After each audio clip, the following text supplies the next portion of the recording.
দ্রব্যমূল্যের ঊর্ধ্বগতির বাজারে হাটঘাটগুলোর ইজারা মূল্য বাড়ানো হয়েছে কয়েক গুণ। অতিরিক্ত দাম ধরায় এবার ইজারাদার খুঁজে পাচ্ছে না গাইবান্ধা পৌরসভা।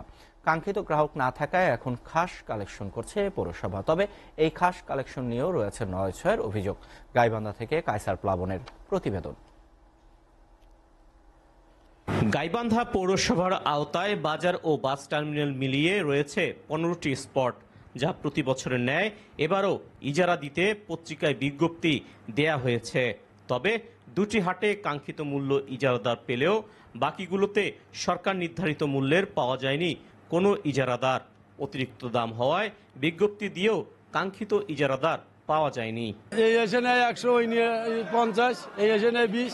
আমরা আসল মূল্যটা তো জানি না, তারা কি পরিমাণে তুলতেছে নির্ধারিত কি এটা আমরা জানি না। ওই ওরা আসিয়ে বলতেছে এতগুলো মাল আছে এত রেট, এই হিসেবে টাকা তুলে নিয়ে চলে যাচ্ছে। খাজনা যত কম হবে অত জন্য ব্যাপারী পত্রের জন্য আমাদের জন্য সুবিধা হবে। পুরাতন বাজারে খাজনা কয়েকদিন 20 টাকা, কয়েকদিন 30 টাকা, যে কোনো একটা নির্ধারণ রেট করতে হবে। এদিকে বাজারে অতিরিক্ত টাকা আদায় করে অফিসে সামান্য টাকা রসিদ ধরিয়ে দেওয়ার মাধ্যমে একটি শ্রেণী সুবিধা নিচ্ছে বলছেন ব্যবসায়ী নেতারা। খাজনাটা যাতে বাজারে একটু কম হয়, সেক্ষেত্রে আমার বাজারের আমদানি রপ্তানিটা বেশি হবে। এই রাজস্বটা যেন অন্য পকেটে বা ভুল পথে না যায়, এইটার উপরে কাজ করার জন্য আপনাদের কাছে আমি উদাত্ত আহ্বান জানাচ্ছি।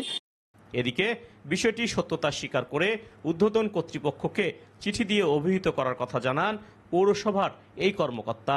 আমি ইতিমধ্যেই মেয়র মহোদয়ের সাথে কথা বলেছি যে যেটা আমাদের এক্সপেক্টেড দর হওয়ার কথা, যেটা সঠিক হওয়ার কথা, সেটা আপনার লিখে মন্ত্রণালয়ে আমরা প্রস্তাব প্রেরণ করবো। মন্ত্রণালয় থেকে যদি অনুমোদন দেয় তাহলে হয়তো আমরা পরবর্তীতে একটা ভালো একটা সিদ্ধান্ত যেতে পারবো। এদিকে খাস কালেকশন বন্ধ করে দ্রুত পত্রিকায় বিজ্ঞপ্তি দিয়ে বাজার ইজারা হবে এমনটি প্রত্যাশা সবার। কায়সার প্লাবন, SA টিভি, গাইবান্ধা।